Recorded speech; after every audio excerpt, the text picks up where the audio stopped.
perintah orang besar ini. Karena satu-satunya orang kecil yang perintah orang besar ini cuma Pak Alphonse ini. Semua dia perintah ini. Itu sudah. Selamat malam semuanya. Pak Romo. Jadi luar biasa memang Pak Alphonse ini. Tuhan bersamamu dan bersama rohmu. Inilah Injil suci menurut Lukas. Dimuliakanlah Tuhan. Yesus masuk dan melintasi kota Yeriko. Di situ ada seorang bernama Sakeus, kepala pemungut cukai, dan ia orang yang kaya. Ia berusaha untuk melihat siapakah Yesus itu, tetapi ia tidak berhasil oleh karena orang banyak sebab badannya pendek. Ia pun berlari mendahului orang banyak, lalu memanjat pohon ara untuk melihat Yesus yang akan lewat di situ. Ketika Yesus sampai ke tempat itu, ia melihat ke atas dan berkata kepadanya, "Sakeus, segeralah turun, sebab hari ini aku harus menumpang di rumahmu." Sakeus pun segera turun dan menerima Yesus dengan sukacita. Melihat hal itu, semua orang mulai bersungut-sungut, katanya, "Ia menumpang di rumah orang berdosa."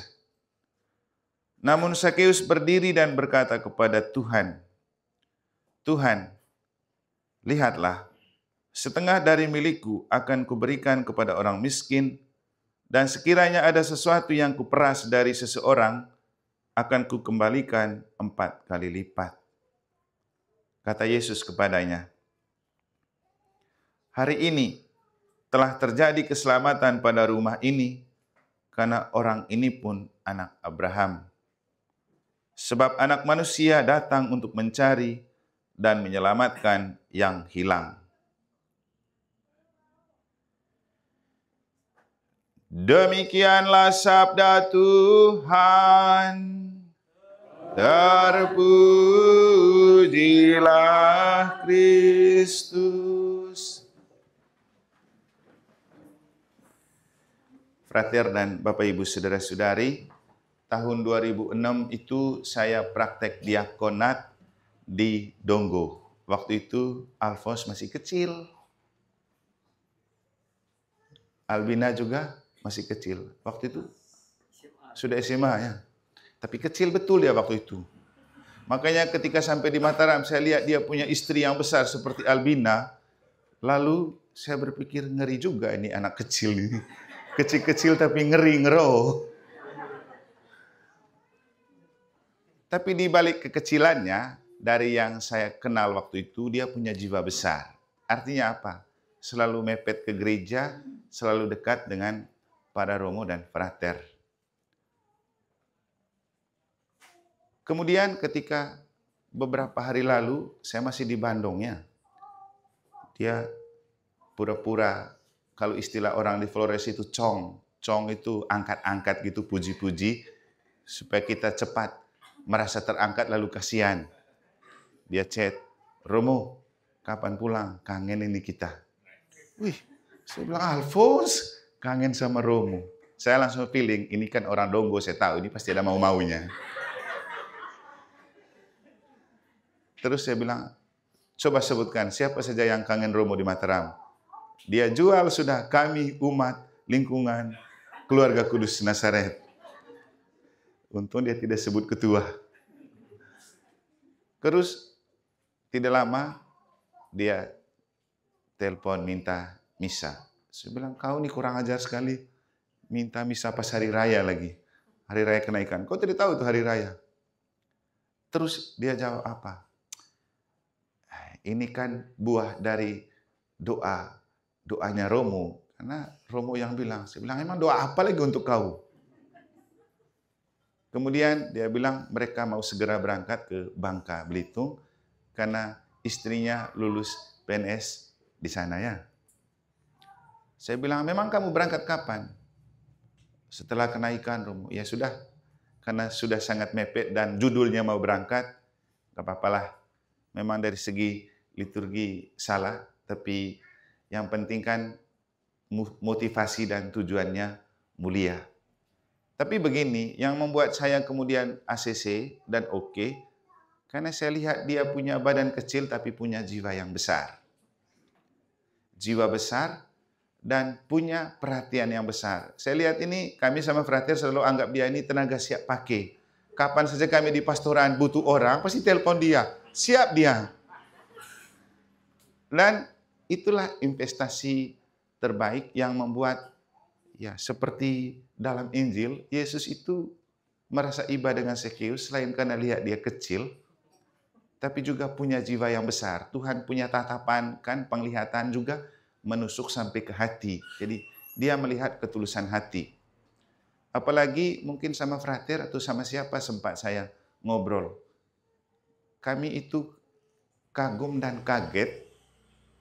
Kok bisa Albina ini mau sama Alphonse ya? Heran kita. Terus Albina ini orang sekolah tinggi.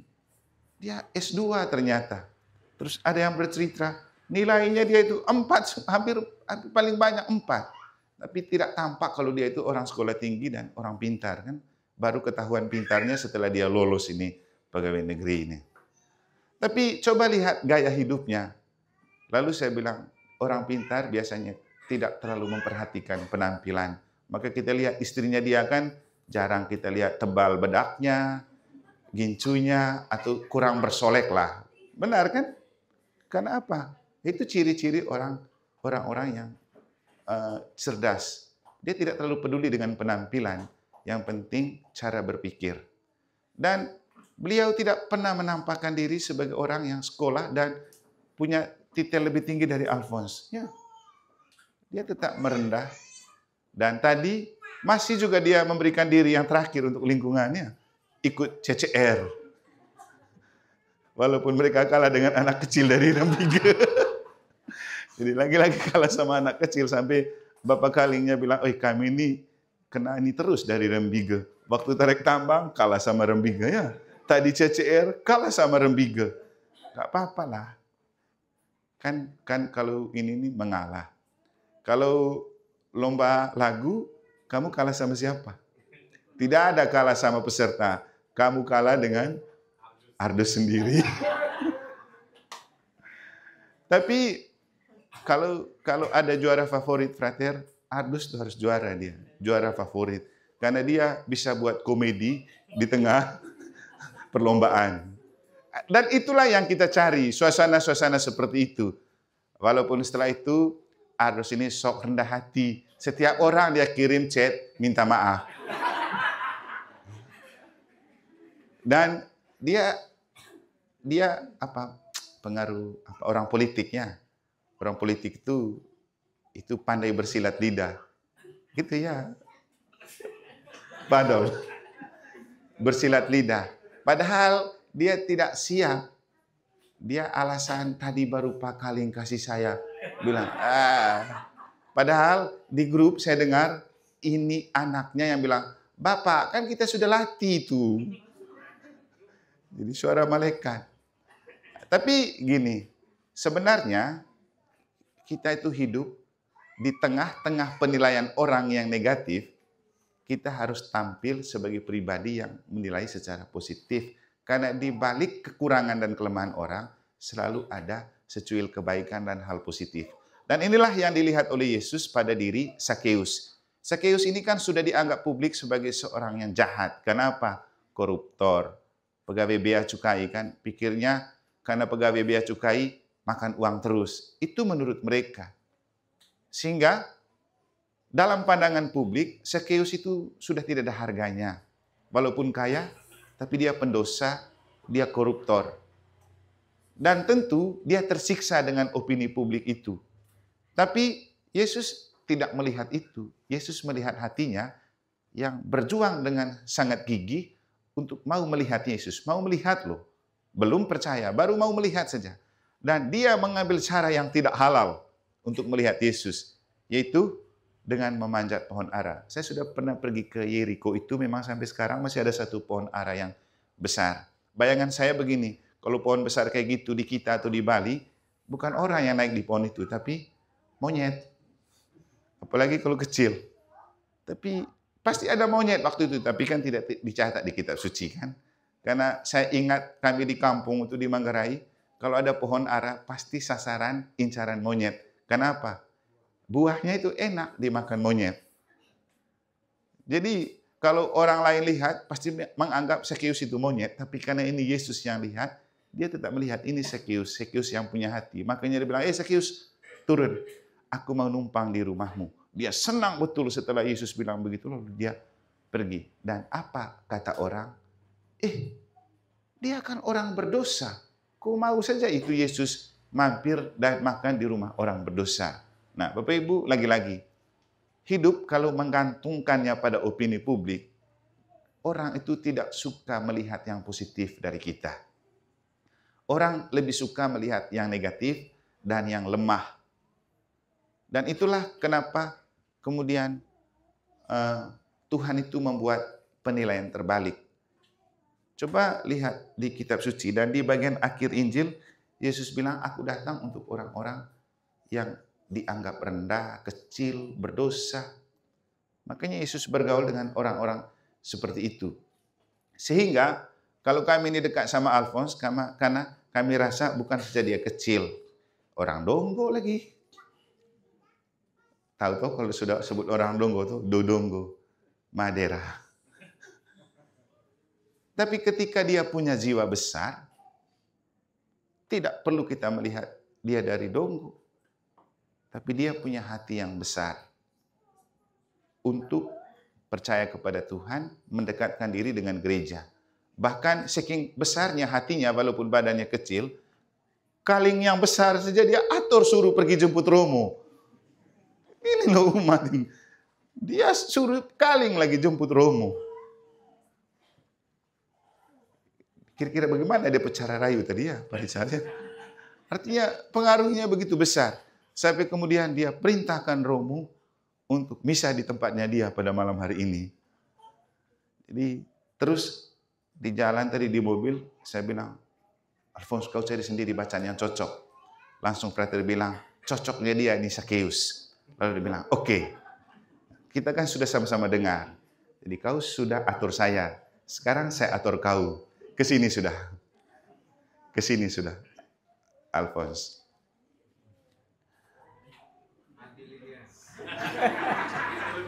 Yang pasti, kalau kau mau cari teman yang kecil, bisa saja panggil Pak Theo ke sini. Kan kamu kumpulan orang kecil yang adalah KBG-nya Sakeus. Apa kamu mau panggil Pak Theo? Boleh. Boleh. Mari Pak Theo, biar kita tiga di sini sama-sama. Tenang saja. Kalau dipanggil ke altar itu rahmatnya banyak. Tadi saya lihat dia misa, duduk di pintu masuk paling belakang. Mungkin dia mau bersembunyi di balik tiang, tapi masalahnya kan waktu masuk saya sudah lihat. Lalu saya bilang dia, Pak Theo, hari ini kan bacaan pertama omong Theophilus. Nah, salaman dulu. Apa pendapatmu berdua tentang Sakeus yang diperlakukan oleh Yesus seperti yang ada di kitab suci dan dalam konteks hidup kita sekarang, bagaimana orang kecil itu punya jiwa besar dan pengaruh yang besar dalam hidup bersama. Setidak-tidaknya di lingkungan keluarga Kudus Nazaret. Mulai dari siapa? Kau dulu. Saya tahu Pak Theo masih cari jawaban. Kau dulu. Saya juga cari jawaban. Ini Pertanyaannya terlalu panjang. Saya kasih singkat biar saya. Ya sudah, saya kasih singkat. Bagaimana kau merasa bahwa kau itu Sakeus zaman ini? Seperti yang bilang, ya baik.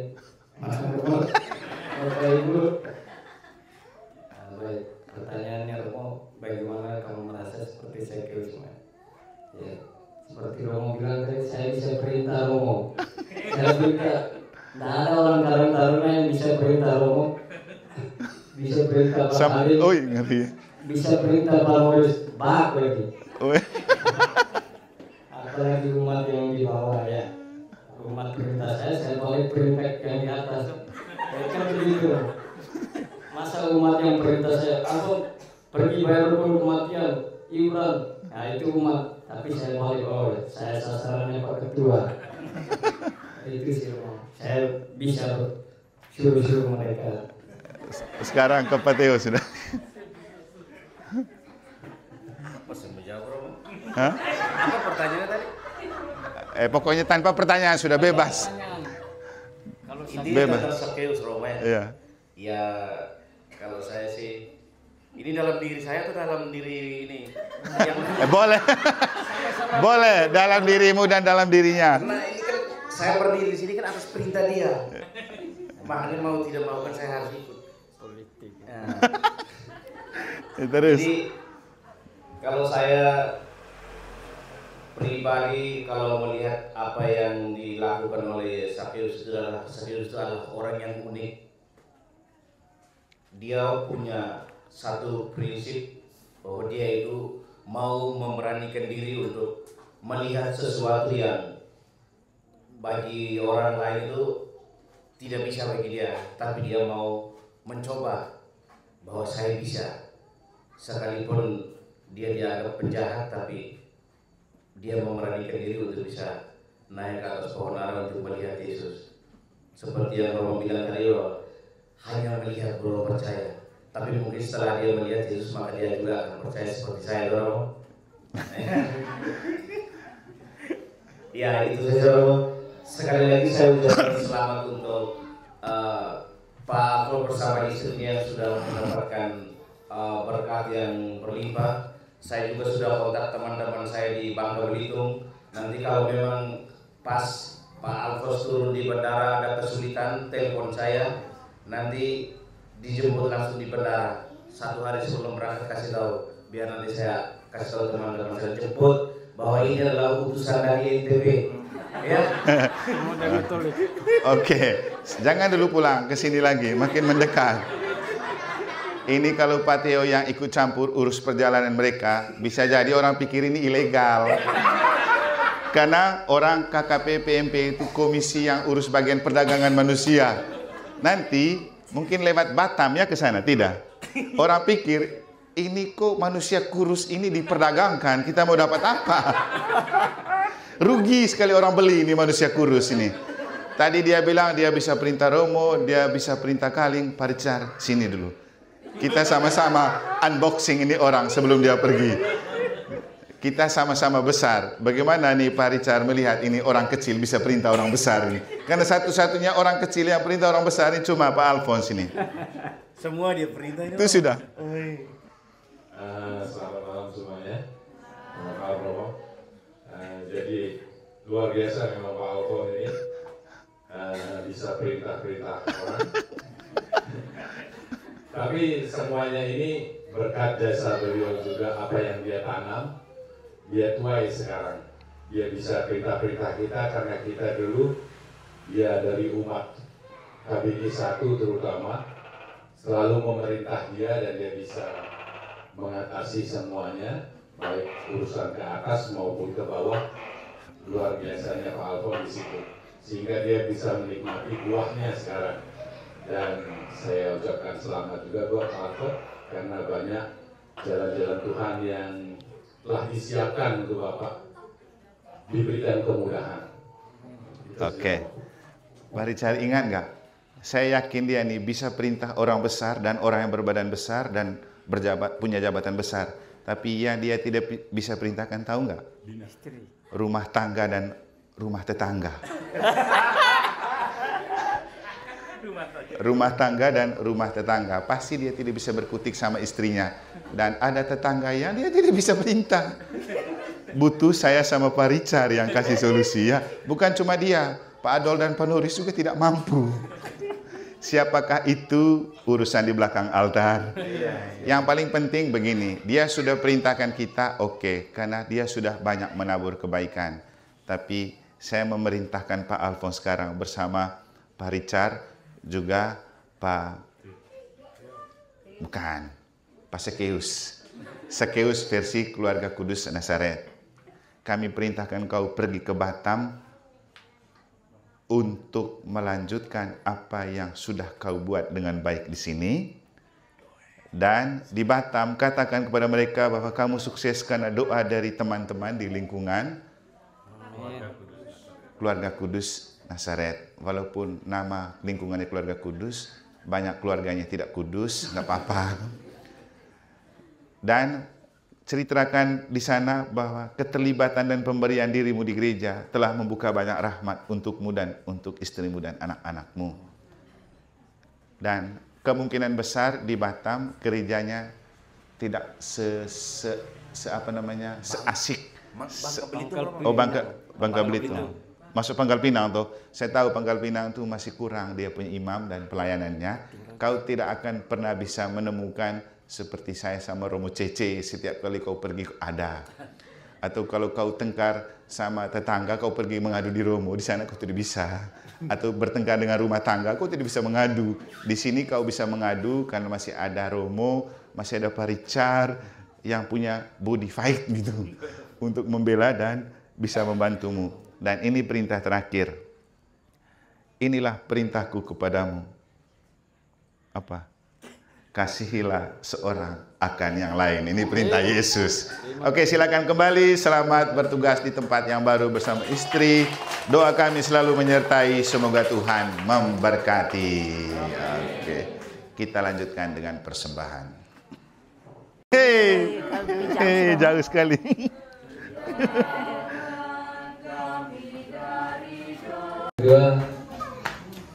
Saya juga berterima kasih kepada Allah Tritunggal Maha Kudus dan Bunda Maria atas anugerah keberhasilan keluarga saya, istri saya, istriku.